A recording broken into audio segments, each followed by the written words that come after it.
Kabanata 2421. Anong mali? Hindi ko ba pwedeng pag-usapan ito? Walang dahilan para ilabas ang isang bagay mula pa noon. Nagsimulang mag-away ang mag-ama. Niyakap ni Waylon si Cameron sa kanyang mga balikat at inilabas siya sa sala. Tumawa si Cameron nang makarating sila sa garden. Napaka-adorable ng dalawang matandang lalaki. Ibang-iba sila sayo. Napapikit si Waylon at tumingin sa kanya habang nakatagilid ang ulo. Iba talaga sa atin. Humarap si Cameron sa kanya habang naglalakad pa atras. Nag-aaway ba kayo ng kapatid mo?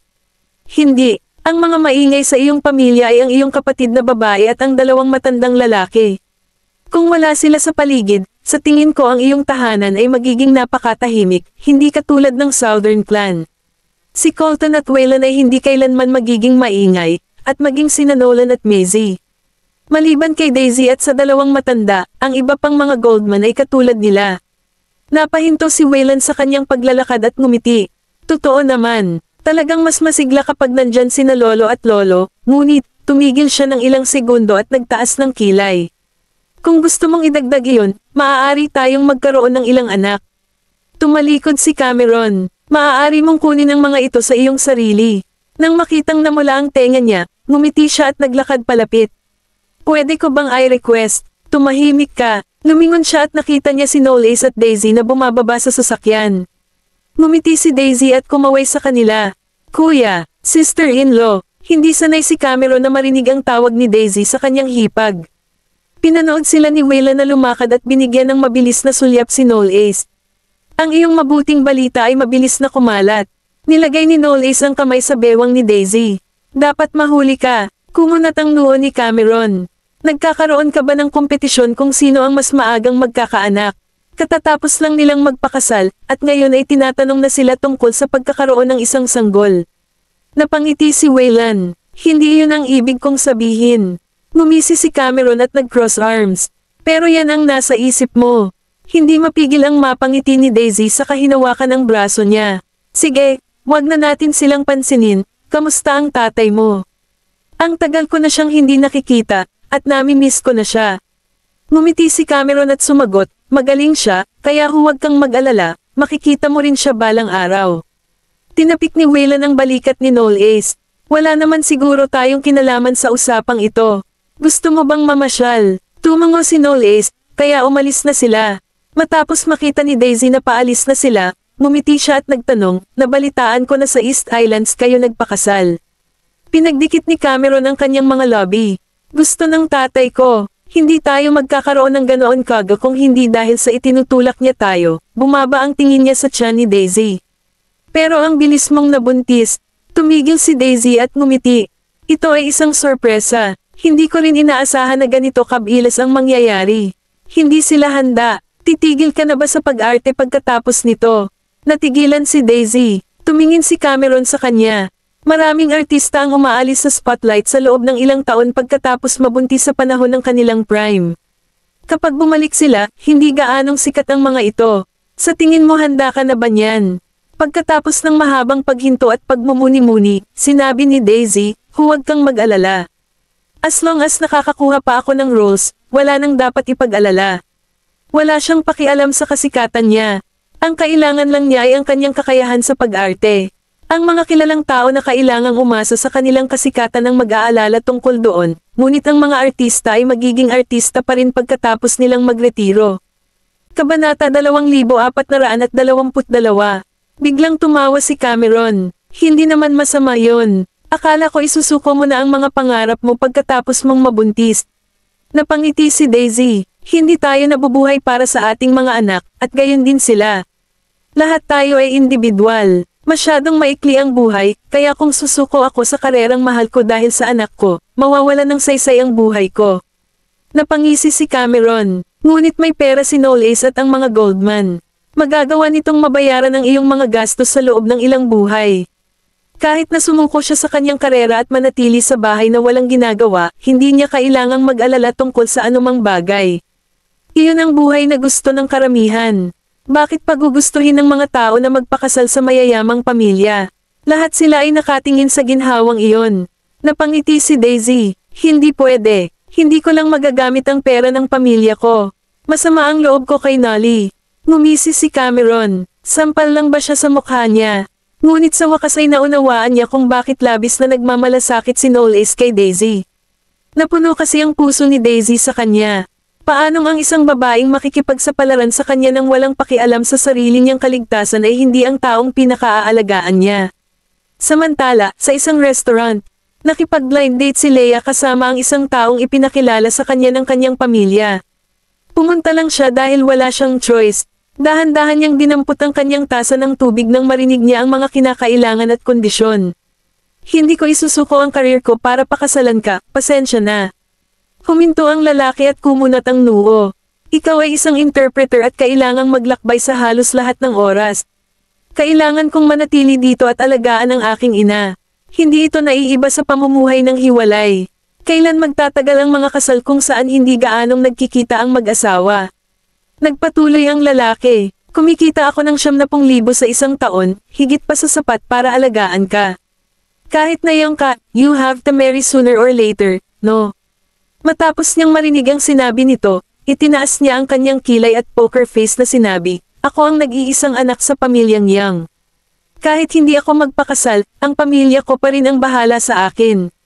Nais ng aking mga magulang na pakasalan ako ng isang mahusay na lalaki, ngunit hindi isang lalaking nag-iisip na siya ay namumukod tangi. Bumagsak ang mukha ng lalaki. Sabi mo, sa tingin ko, outstanding ako. Isa kang babae sa kanyang late 20s. Kung hindi dahil sa pamilya mo, sa tingin mo may lalaki bang magkaka-interes sa iyo? Maswerte ka kahit ikasal ka. Napangiti si Leia, I'm sorry kung ganoon. Kahit na kailangan kong magpakasal, hindi iyon sa iyo. Hinampis ng lalaki ang mesa at sumigaw, sa tingin mo gusto kitang pakasalan. Mayabang kang babae, sigurado ako na ginamit ka ng maraming lalaki. Sinaboy ni Leia ang tasa ng tubig sa mukha niya. Lahat ng nakarinig ng kaguluhan ay napatingin sa paligid. Bago pa makapag-react ang lalaki, binagsak na niya ang tasa. Hindi mo man lang kayang igalang ang mga babae. Mga bulag lang ang magpapakasal sa iyo. Kabanata 2423. Ikaw ang nagbuhos ng tubig sa mukha ko. Nawala ang galit ng lalaki at sasampalin na sana siya, ngunit napatigil siya bago bumaba ang kamay nito. Galit siyang tumingin sa likod. Isipin mo ang sarili mong. Hinawakan ni Zephyr ang kanyang palso kaya hindi siya makagalaw. Sigurado ka bang gusto mong manakit ng babae sa publiko? Napagtanto ng lalaki na lahat ay nakatingin sa kanya, kaya itinikom niya ang kanyang panga, nag-click sa kanyang dila, at umalis. Napatingin si Leia kay Zephyr. Bakit ka nandito? Mahinahon niyang sagot. Nakakain ako kasama ang ilang mga kasosyo sa negosyo at nakita kita. Kinuha ni Leia ang kanyang bag. Salamat, wag mo nang banggitin. Umalis si Zephyr sa restaurant kasama si Leia habang iniwan niya si Zoe na umiinom ng mag-isa kasama ang dalawang lalaki. Hindi na nakainom si Zoe, pero nang makitang hindi na babalik si Zephyr, gusto niyang humanap ng dahilan para umalis. Ayaw siyang pakawalan ng mga lalaki. Hinawakan siya ng isa sa balikat. Sinabi ni Mr. Gosling na mananatili ka at magpapalipas ng oras sa amin, ngunit aalis ka. Natigilan si Zoe. Anong ibig mong sabihin? Ayaw mo bang maging female lead? Basta, samandalang lalaki at may ibinulong sa tenga niya habang nakahawak sa bewang niya. Napabalikwas ng tingin si Zoe. Ako ang babae niya. Hindi niya gagawin iyon. Napamura ang lalaki. Sa tingin mo ba interesado siya sa'yo? Dahil sa kanyang background, magkakaroon siya ng marriage of convenience sa isang taong mula sa isang mayamang pamilya. Isa ka lang entertainer. Anong halaga ang maibibigay mo sa pamilya Gosling? Nanginginig sa galit si Zoe habang namumutla ang mukha. Hinayla siya ng lalaki sa kanyang mga braso. Sobrang interesado siyang magtrabaho sa amin, kaya mas mabuting sumunod ka kung gusto mong maging pangunahing babae. Napakagatlabi si Zoe dahil alam niyang pragmatic ang industriya. Kinailangan niyang umakyat sa tuktok dahil alam niya iyon, sa pamamagitan ng kawit o ng manloloko. Maya-maya, ngumiti siya at nagsali ng alak. Pasensya na po, hayaan mo akong uminom bilang paghingi ng tawad. Dinampot niya ang baso at ininom lahat. Hinitid ni Zephyr si Leia pauwi at ipinaroda sa labas ng kanyang bahay. Nang papalabas na siya, bigla siyang nagsalita. I'm sorry sa nangyari noong isang araw. Siya ay nagsasalita tungkol sa pagkaladkad sa istasyon ng pulisya para sa gulo. Napangiti si Leia, hindi na kailangang humingi ng tawad. May mga sinabi talaga akong hindi magandang pakinggan. Naiintindihan ko kung hindi ka nasisiyahan tungkol dito. May naalala siya at nagtanong, by the way, kinausap ka ba ni Daisy? Tumigil si Zephyr. Hindi, bakit? Na-curious siya dahil akala niya ay kakausapin siya ni Daisy, pero hindi pala. Pero hindi niya masisisi si Daisy. May sarili na siyang pamilya ngayon, at kahit hindi niya makontak si Zephyr, malamang ay para maiwasan ang hindi pagkakaunawaan. Salamat sa pagpapauwi sa akin. Papasok na ako sa loob. Lumabas siya at pumasok sa compound ng kanilang bahay. Pagkatapos niyang lumayo, kinuha ni Zephyr ang kanyang telepono at hinanap ang numero ni Daisy ngunit napagtanto niyang ito ay sa kanyang nakablock na listahan. Nagdilim ang kanyang mga mata. Halata namang hinawakan ni Zoe ang phone niya. Sa sandaling iyon, nakatanggap siya ng isang text, at sinabi ng tao na nasa hotel sila. Si Zoe ay kusang umalis. Napangisi si Zephyr. Gagawin ng babaeng ito ang lahat para makarating sa gusto niya. Pagkaraan ng isang linggo, nakatanggap si Zoe ng mga mapagkukunan upang maging isang A-lister at dumalo sa mga kaganapan at party na may malalaking pangalan. Pumirma siya ng mga kontrata sa pag-endorso sa ilang malalaking brand at mapupunta sa trending list kada ilang araw. May mga chismis na nakakuha siya ng mga babaeng lead role na nabacklog hanggang sa kalagitnaan ng susunod na taon.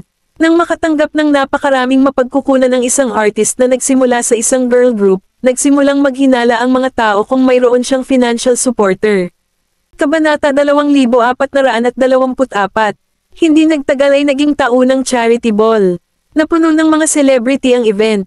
Nagsuot ng haute couture dress si Zoe at naglakad sa red carpet na may malalaking pangalan. Mabilis siyang naging focus ng event. Si Daisy, na hindi nakasuot ng haute couture, ay ikinumpara sa kanya. Pagkatapos maglakad papunta sa event hall, lumapit si Zoe kay Daisy.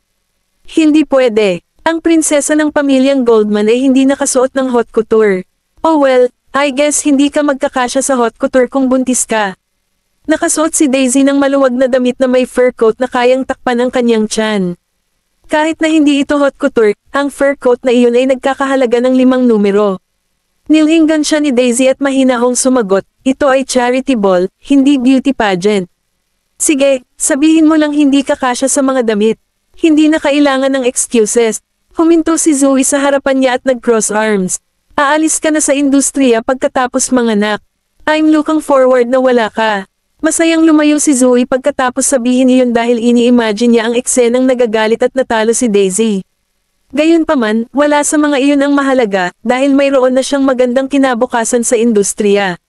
Kahit na bumalik si Daisy sa postpartum, mapupunta lang siya sa mga supporting roles. Nang makita niya ang media na nakatutok sa kanya ang kanilang mga kamera, agad nang umiti ng matamis si Zoe at ipinakita ang kanyang malabong katawan. Lumingon siya para tingnan si Daisy at makita kung gaano siya nadismaya. Sa hindi inaasahang pagkakataon, hindi man lang tumitingin sa kanya si Daisy at nakikipag-chat sa mga organizer ng event. Tumunog ang phone ni Zoe na nasa bag niya. Nakita niyang tumatawag ang assistant ni Zephyr kaya nakangiting sinalubong niya ito. Oo, Zoe, nababaliw ka na ba? Paano mo maisusuot ang haute couture sa isang charity event? Kailangan mong malaman kung kailan dapat gumuhit ng linya. Sigaw ng taong iyon pagkatapos niyang kunin. Sa lahat ng celebrity na dumalo sa ball, si Zoe lang ang naka-haute couture. Akala ng mga tao nandyan lang siya para sa red carpet. Masyado niyang binibigyang pansin ang kanyang sarili kumpara sa ibang mga celebrity. Hindi pinansin ni Zoe ang sigaw. Di ba sabi ni Zeph kailangan kong gawin ang dapat para sumikat? Paano kung sinusubukan kong makakuha ng higit na atensyon? The worst I can get is some makang, pero kung sumikat ako, sikat ako. Tinawag siya ng taong pipi at ibinaba ang tawag. Pagkatapos noon, tinawagan niya si Zephyr para ibalita sa kanya. Walang utak si Zoe. Magkakaroon tayo ng problema kung tayo ang nasa likod ng kanyang katanyagan. Pinanood ni Zephyr ang kaganapan sa kanyang sopa habang iniikot niya ang alak sa kanyang baso. Binibigyan ko lang siya ng pagkakataon na umakyat sa hagdan. Ang ginagawa niya ay ang kanyang negosyo. Nagulat ang katulong. Hindi mo ba sinusubukang gawing sikat siya? Dahan-daang humigop ng alak si Zephyr. Alam mo ba kung ano ang target? Ang pagtulong sa kanya na sumikat ay hindi niya pangunahing pinagtutuunan ng pansin. Magsisimula siyang umarte kapag nag-ilusyon siya, sikat siya. Dahil sa kanyang mga aksyon, malapit na siyang maging target ng industriya at mabaril kapag may nagawa siyang mali. Iyon ang kabayaran sa pananakot sa kanya. Samantala, nang humingi ang mga organizer ng event ng isang group picture sa lahat, pumunta si Zoe sa gitna at gustong makuha ang pinakamagandang lugar habang hindi pinapansin ng iba. Nakita siya ni Daisy na ginagawa iyon at ipapaalala niya sa kanya, ngunit may naalala siya at hindi nagsalita. Saka siya tumabi. Kabanata 2425. Hindi siya pinaalalahanan ni Daisy, ngunit ang iba sa paligid niya ay hindi magkakaroon nito. Zoe, charity event ito, hindi fashion show. Hindi ko akalain na ikaw ang pinakamagandang tao na nasa gitna. Walang sino man ang maaaring tumayo sa gitna. Ito ay isang charity event. Ang mga malalaking pangalan ay hindi pa nakatayo doon, ngunit siya ay nakatayo. Walang sino man ang magiging maayos niyan. Pabulaan na ni Zoe, walang nagsabi, so sino ka para pag-usapan ito? Tumayo ka din dito kung hindi ka masaya. Nalaglag ang mukha ng artista. Kumunat ang noo ng mga higher up ng organizer at may sinabi sa assistant. Agad na pinapanta ng katulong ang isang tao upang suriin. Maya-maya pa, biglang nag-request ang organizer na ayusin sila base sa nalikom nilang pondo. Ang mga hindi nakalikom ng anumang pondo ay kailangang tumayo sa likod na hanay. Pagkatapos ng nangyari, nag-usap-usap ang lahat tungkol kay Zoe. Namutla ang mukha niya dahil ang awkward ng sitwasyon. Bulungan nila sa isa't isa, wala siyang naipon na pondo. Ang lakas ng loob na tumayo sa gitna. Hindi lamang siya dumalo sa isang charity event nang hindi nakalikom ng pondo, ngunit naglakas loob din siyang tumayo sa gitna. Napakawalang hiyang gawin. Nanginginig ang mga balikat ni Zoe habang nakahawak sa gilid ng damit niya. Ipinakita sa screen ang halagang nalikom ng bawat celebrity, at karamihan sa kanila ay nag-donate ng mga pondo sa ilalim ng kanilang mga label. Nag-donate si Daisy ng 9,500,000 sa sarili niyang pangalan at siya ang pinakamataas na fundraiser. Si Zoe, na hindi nag-donate kahit isang sentimo, ay hindi lamang nanghiram ng isang haute couture na damit para dumalo sa kaganapan ngunit gusto pa niyang tumayo sa gitna. Agad na nagtawanan ang lahat sa kanya. Pagkatapos ng kaganapan, inayos ni Daisy ang kanyang damit sa banyo nang biglang sumugod si Zoe. Daisy Vanderbilt, sinadya mo iyon. Tumigil si Daisy, pagkatapos ay tumingin sa kanya. Ano ang sinadya? Ibinagsak ni Zoe ang kanyang bag sa lababo, at gumawa ito ng malakas na ingay. Alam mo kung ano ang ibig sabihin ng nakatayo sa gitna ngunit hindi mo ako pinaalalahanan. Gusto mo ako ang biro, di ba? Tahimik lang si Daisy nang maglakad siya papunta sa gitna. Siya ay naghihintay para sa kanya upang gumawa ng isang biro sa kanyang sarili. Tumawa si Daisy. Wala bang nagpaalala sa'yo? Nakalimutan mo na ba ang sinabi mo sa kanila? Nagdilim ang mukha ni Zoe dahil kahit na ang totoo, gusto pa rin niyang ipit lahat ng sisi kay Daisy. Kasalanan mo ang lahat. Iginala ni Daisy ang kanyang mga mata at ayaw niyang mag-aksaya ng oras sa pakikipagtalo sa kanya. Naglalakad na siya palayo nang hawakan siya ni Zoe. Nagigilty ka diba? Masaya ka ba ngayong pinagtatawanan ako? Itinulak ni Daisy ang kamay niya. Kailangan mong magpatingin sa psychiatrist. Anong ginawa ko sa'yo? Bakit kailangan mo pang magpakita? Wala akong oras para dito. Lumabas ng washroom si Daisy habang si Zoe ay nakatingin sa kanya mula sa likuran. Akala niya gusto lang siyang pagtawanan ni Daisy. Siya rin ang kryptonite niya sa industriya dahil walang magandang lumabas sa paligid niya. Habang pinag-iisipan ito ni Zoe ay mas lalo siyang nagalit. Sinugod niya si Daisy dahil hindi siya natutuwa sa alinman sa mga iyon. Biglang may sumigaw, Daisy. Lumingon si Daisy, pero sinubukan siyang itulak ni Zoe. Hindi niya ito nagawang iwasan, at dahil sa biglaang puwersa ay napaatras siya. Habang si Daisy ay sasampa sa sahig, may sumugod na lumabas, tinulak si Zoe, hinawakan si Daisy, at hinayla siya sa kanyang mga bisig. Pareho silang bumagsak sa lupa. Nang makita ni Zoe na sumulpat si Zephyr ay natigilan siya. Kabanata 2426. Ay nalalaya ni Zephyr si Daisy na makaupo. Nang makita niya ang kanyang maputlang mukha, tinanong niya, ayos ka lang ba, Daisy? Walang sinabi si Daisy. Lumingon si Zephyr at malungkot na tumingin kay Zoe, dahilan para mapa-address ito ng ilang hakbang sa takot. Sabi niya, ako, hindi ko siya itinulak. Siya ay nahulog sa kanyang sarili. Hindi ko kasalanan iyon. Biglang bumangon si Daisy sa sahig. Naglakad siya palapit kay Zoe at sinampal siya sa mukha, dahilan para mapalingon ang ulo niya. Natigilan si Zoe. Hinawakan niya ang kanyang namumula at namamaga na pisngi sa hindi makapaniwala at sinabing, sinampal mo ako. Nang siya ay gagantay pa lang, hinawakan ni Daisy ang kanyang palso at sinipa siya, na nagpabagsak sa kanya sa sahig. Napasigaw si Zoe sa sakit at sinabing, Daisy, nababaliw ka na ba? Hindi pumasok si Zephyr. Napatingin si Daisy sa kanya. Baliw na ba ako? Kung may mangyari sa bata sa sinapupunan ko, kaya mo ba ang kahihinatnan, Zoe? Lalong lumilitaw ang pulang puwang sa pisngi ni Zoe. Nagngangalit siya at sinabing, sino ang nakakaalam kung buntis ka talaga o hindi? Hindi kailanman sumagot si Daisy sa chismis na nagsasabing siya ay buntis. Walang nakakaalam kung siya ay talagang buntis o hindi, at lahat ay nag-iisip lamang. Dahil hindi ito inamin ni Daisy, walang nang ahas na magsabi ng kahit ano. Hinawakan siya ni Daisy sa kanyang kwelyo at sinabing may madilim na ekspresyon, kung mawawala ang anak ko, gagawin kong mas masahol pa ang buhay mo kaysa kamatayan. Pagbabayaran kita sa lahat ng ginawa mo ngayon. Hintayin mo na lang. Tinulak siya nito at tumalikod. Sandaling tumayo si Zephyr bago umalis kasama si Daisy. Sa sulok, nahuli ng isang paparazzo si Daisy na sinasampal si Zoe sa kanyang mukha sa kanyang kamera. Ang kanyang mga mata ay kumikinang sa pananabik dahil sigurado siyang magiging isang malaking hit ang balitang ito.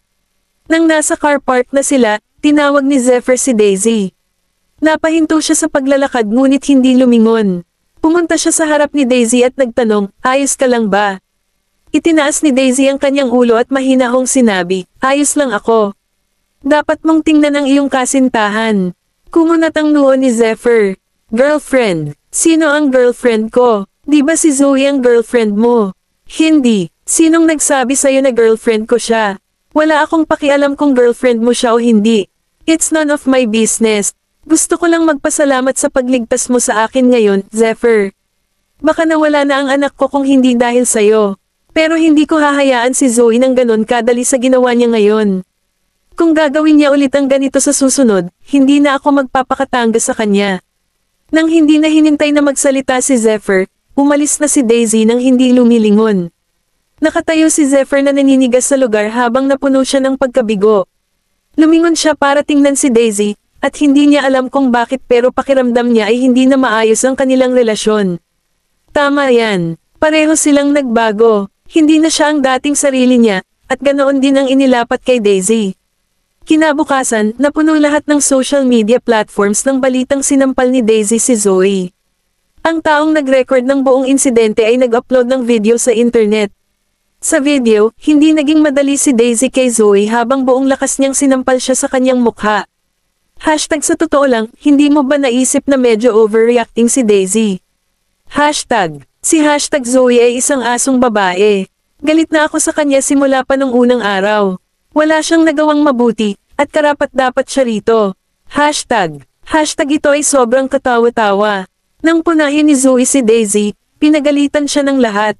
Pero walang nagsasalita nang sinampal ni Daisy si Zoe sa mukha. Ano ang nangyayari sa mundong ito?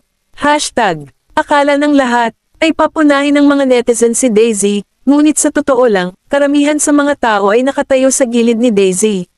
Pagkatapos, inilathala ni Zoe ang kanyang pinsala at isang ulat mula sa ospital sa Facebook bilang ebidensya na sinampal siya ni Daisy. Nagalit ang kanyang mga tagahanga at hiniling sa kanya na magsumbong sa pulisya. Gayunpaman, ginampanan ni Zoe ang biktima. Sinabi sa kanyang Facebook na hindi siya magsusumbong sa pulisya dahil wala silang magagawa laban kay Daisy dahil malaki ang background nito. Kabanata 2427. Ang insidente ay patuloy na umusbong sa internet, at gusto ng lahat na lumabas si Daisy at magsabi tungkol dito. Sa workshop ni Zephyr, sinabihan ng assistant ni Zephyr si Zoe na sabihin ang totoo.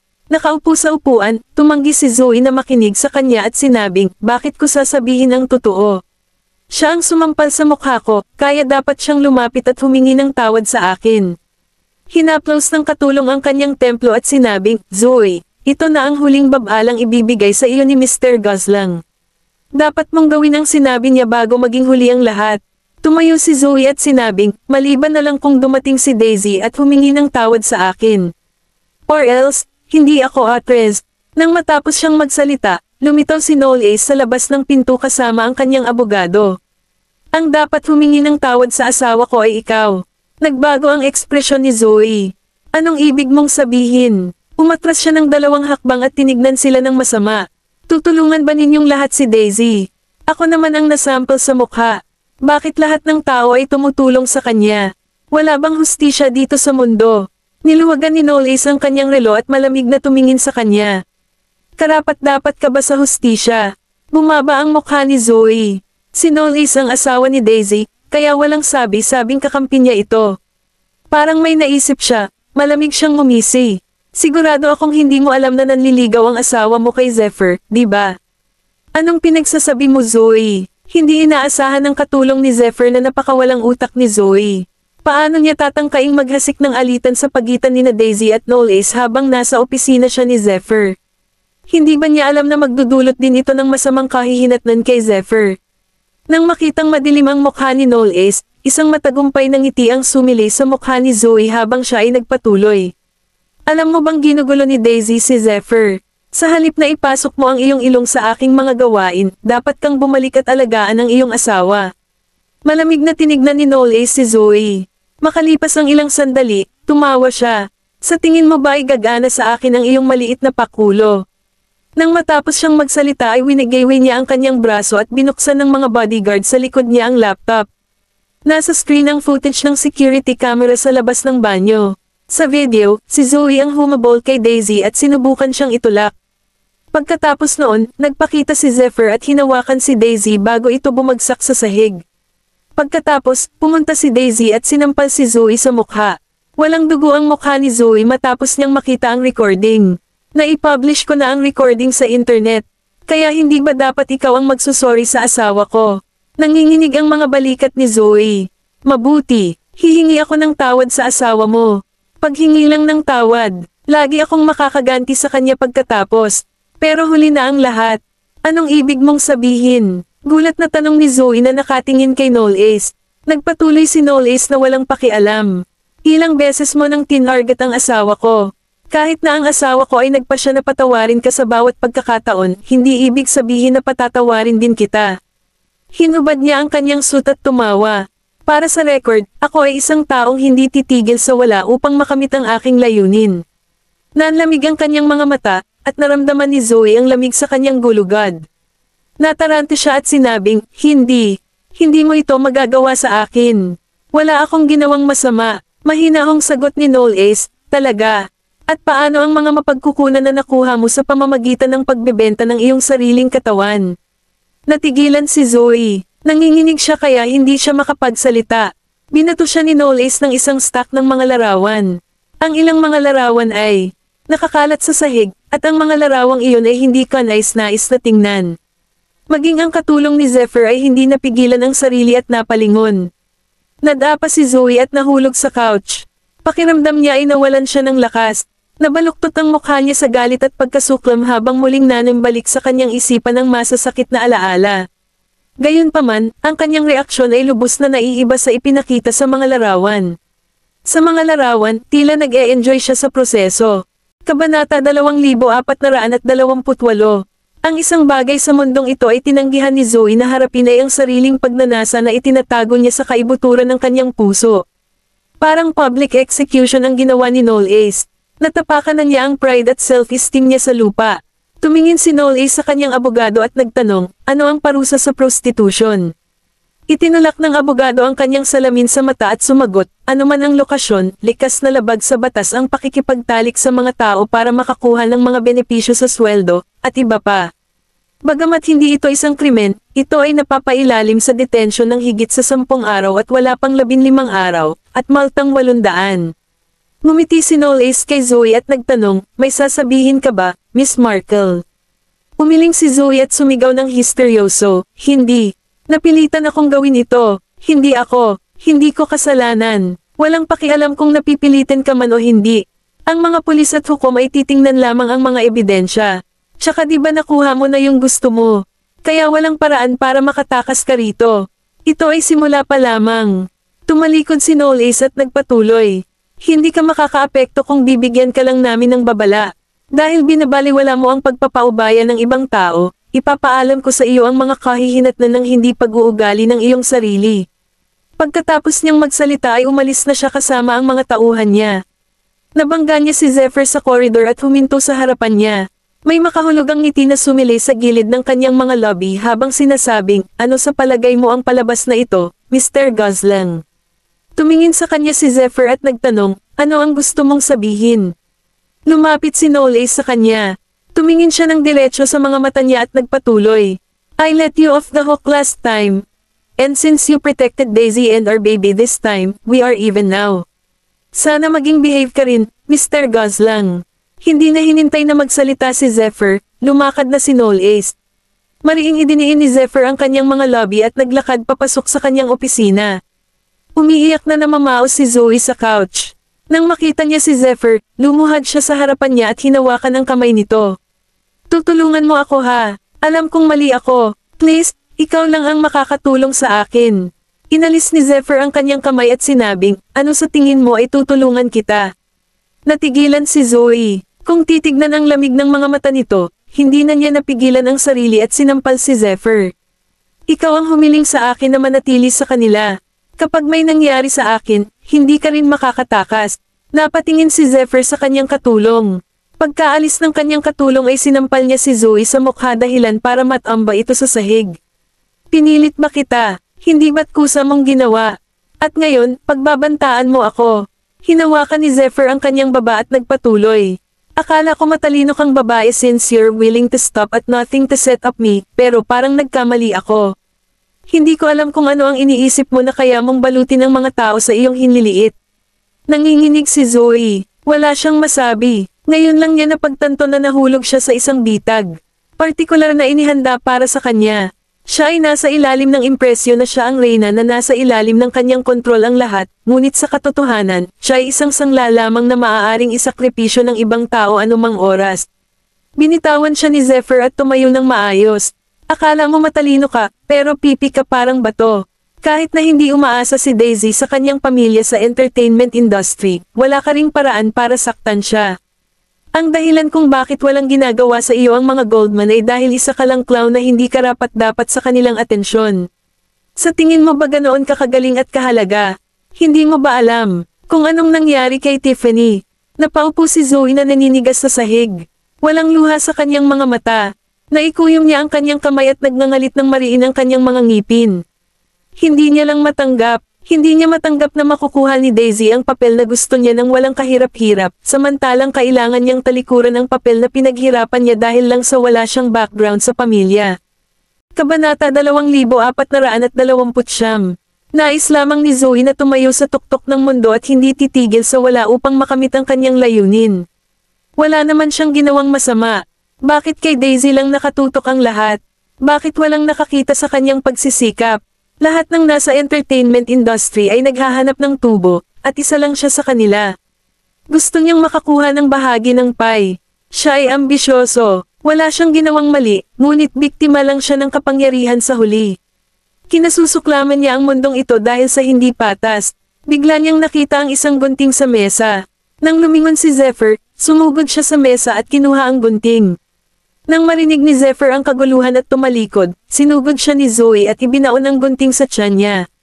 Ito ay isang bagay na hindi niya inaasahan, at ang kanyang mga mata ay puno ng pagkabigla. Tumingin sa kanya si Zoe at ngumisi ng nakakatakot. Dahil gusto ninyong sirain ako, isasama ko kayong lahat sa impyerno. Nakarinig ang assistant ni Zephyr ng kalabog mula sa opisina at naramdaman niyang may hindi tama. Dali-dali niyang binuksan ang pinto, at ang una niyang nakita ay si Zephyr na nakahandusay sa sahig na may nakalabas na gunting sa tiyan habang puno ng dugo ang mga kamay ni Zoe. Sumigaw siya, Mr. Gosling. Mabilis, may tumulong. Sinamantala ni Zoe ang pagkakataon at tumakbo palayo. Isang grupo ng mga netizen ang nag-boycott kay Zoe matapos na isa publiko online ang video. May mga nagsabing siya ay magnanakaw, habang ang ilan ay nagsabi pa na siya ay isang peste at cancer sa industriya ng entertainment. Dahil maraming tao ang nag-boycott kay Zoe at dahil sa protesta ng mga tagahanga ni Daisy, ang mga brand na orihinal na nakipagtulungan kay Zoe ay nag-withdraw ng kanilang mga endorsement, at ang iba ay nag-delete ng kanilang mga post na may kaugnayan kay Zoe. Nang maisip ng lahat na ito na ang katapusan ni Zoe, isang balita ang bumagsak sa kanila na parang bomba. Isang aktres na nagngangalang Markle ay tumatakbo matapos masugatan ng isang namumuong direktor ng pelikula. Nagsimula na ang pulisya ng investigasyon.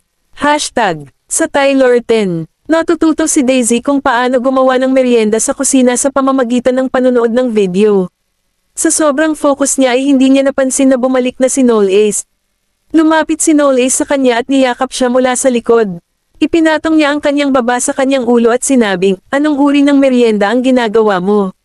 Buong pagmamalaking sinabi ni Daisy, "Pagkatapos kong malaman kung paano gawin ito, magagawa ko ito para sa aming sanggol. Hayaan mo akong turuan ka." Ngumisi siya at hinalikan siya sa pisngi. "Hindi, sasabihin mong tanga ako kapag hindi ko kaya." Pagkatapos noon, tinulak siya nito palabas ng kusina at nagpatuloy. "Lumabas ka, huwag mo akong istorbohin." Umiling si Noel Ace at ngumiti. Sa pagkakataong iyon, tumunog ang telepono ni Daisy. Tinanggal niya ang gloves niya at pumunta sa table para kunin ang phone niya.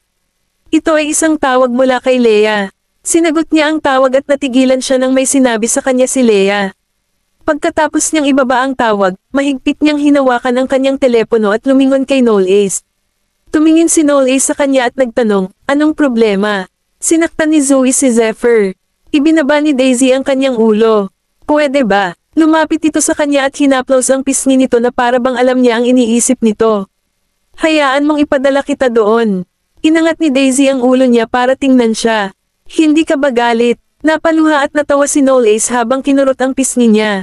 "Hindi ako kasing katwiran gaya ng iniisip mo." Ipinadala ni Noel Ace si Daisy sa ospital. Nang matagpuan ni Daisy si Leah, nakatayo siya sa labas ng operating room. "Leah," lumingon si Leah at tumingin kay Daisy. "Daisy, kamusta na siya ngayon?" Tanong ni Daisy. Umiling si Leah, "Nasa loob pa siya. Hindi ko alam kung kumusta na siya, pero na-inform ko na siya sa pamilya niya." Kumunat ang noo ni Daisy. Bakit gagawin ni Zoe ang bagay na iyon? Galit ba siya? Bakit niya sasaksakin ng gunting si Zephyr? Itinuturing itong intentional assault. Ibinaba ni Leah ang kanyang ulo. "Wala rin akong ideya. Sa anumang kaso, iniimbestigahan ng pulisya ang bagay na ito ngayon." Kabanata 2430. Zephyr. Noon lang dumating sina Patricia at Alexander. Sumama rin sa kanila sina Francisco at Naomi. Nang makita ni Patricia si Leah, dali-dali siyang lumapit sa kanya at tinanong, "Leah, kumusta si Zephyr, at ano ang nangyari?" "Relax, Miss Gosling." Pang-aaliw ni Leah. "Nasa loob pa ng operating room si Zephyr. Sigurado akong magiging maayos siya. Kung ano ang nangyari, maghihintay tayo hanggang sa magising siya." Tinakpan ni Patricia ang bibig at humagulgol. Hinawakan siya ni Alexander sa kanyang mga bisig at sinabing, "Huwag kang mag-alala. Magiging okay din ang anak natin." Sinabi ko sa kanya na hindi siya dapat sumali sa industriya ng entertainment, ngunit hindi siya nakinig. Nalungkot si Patricia nang malaman niya ang nangyari sa kanyang anak. Dati siyang sikat na artista sa entertainment industry, kaya mas alam niya kaysa sa iba kung gaano ito kadelikado sa entertainment industry. Bigla niyang napansin si Daisy, at bahagyang nagbago ang ekspresyon niya. "Ikaw pala, Mrs. Gosling, matagal na." Tumango si Daisy at binati siya dahil sa pagiging magalang. Gayunpaman, hindi tumugon si Patricia at walang pakialam na sinabi, "Hindi na kailangan. Hindi mo na ako kailangang batiin dahil anak ka ng mga Goldman. Hindi ako pinakinggan ng anak ko at nagpumilit na pumasok sa entertainment industry dahil sa'yo. Sana layuan mo ang anak ko in the future." Patricia, may gustong sabihin si Alexander, pero pinutol siya ni Patricia. "Huwag mo akong pilitin. Ginagawa ko ito para sa ikabubuti ng anak ko." Madiin na idiniin ni Daisy ang kanyang lobby at hindi umimik. Lumapit si Naomi at sinabing, "Nay, hindi mo masisisi si Daisy dito. Si Zephyr ang pumili, kung tutuusin." "Oo, siya ang pumili." Huminga ng malalim si Patricia, ngunit wala itong nagawa para mapawi ang sakit sa kanyang puso. Ngunit siya ba ang pumili para sa kanyang sarili? Naisip ba niya ang kanyang sarili sa simula pa? Isinakripisyo ni Zephyr ang kanyang sarili at gumawa ng pagpili upang manatiling mas malapit sa kanya. Ngayong may nangyari na sa kanyang anak, hindi na niya sinabing hindi na siya mapakali. At the end of the day, isang pagkakamali ang pagpasok ng kanyang anak sa entertainment industry. Paumanhin, Mrs. Gosling. May gustong sabihin si Daisy ngunit hindi niya alam kung ano ang sasabihin. Sa huli, humingi lang siya ng tawad kay Patricia. Matigas na pagpapatuloy ni Patricia. "Hindi mo kailangang humingi ng tawad. Wala kang ginawang mali, sana lang ay layuan mo ang anak ko." Lumiwanag ang berdeng ilaw sa harap ng operating room. Maya-maya, lumabas na ang doktor. Itinulak ni Patricia si Alexander palayo at sumugod sa doktor. Doktor, kumusta ang anak ko? Tinanggal ng doktor ang kanyang face mask at sinabing, masyadong maraming dugo ang nawala sa pasyente, ngunit ang maganda ay naipadala siya sa ospital sa tamang oras. Ngayon ay naging stable na ang kanyang kalagayan. Magpapahinga siya ng ilang panahon at ipinagbabawal ang mabigat na ehersisyo para mapadali ang kanyang paggaling. Nakahinga ng maluwag si Patricia. Salamat sa Diyos, nakahinga rin ng maluwag ang iba sa mga tao. Nang makita nila si Zephyr ay umalis na si Daisy nang hindi nagpapaalam kahit kanino. Napansin ni Leia na nawawala siya, kaya napalingon siya at nakitang aalis na siya. Habang naghihintay si Daisy ng elevator, tinawag siya ni Leia, Daisy. Lumingon siya at nakangiting sinabi, ayos lang ako. Pero hindi ko na makikita si Zephyr. Sana hindi mo maiisip ang sinabi ni Mrs. Goslang. Napabuntong hininga si Leia, mataas ang inaasahan niya kay Zephyr. Nang piliin ni Zephyr na pumasok sa entertainment industry, matagal siyang nadismaya bago niya tuluyang tinanggap ang realidad. Ngayong nangyari ang bagay na ito. Alam ko, sabi ni Daisy. Lahat naman okay basta okay. Lang siya, dapat mong puntahan siya, babalik muna ako. Pumasok siya sa elevator, at isinara ang pinto. Paglabas ni Daisy sa entrance, nakita niya si Knowles na naghihintay sa kanya sa harap ng sasakyan nito. Nakasuot siya ng itim na trench coat, tila anino sa malamig na hangin.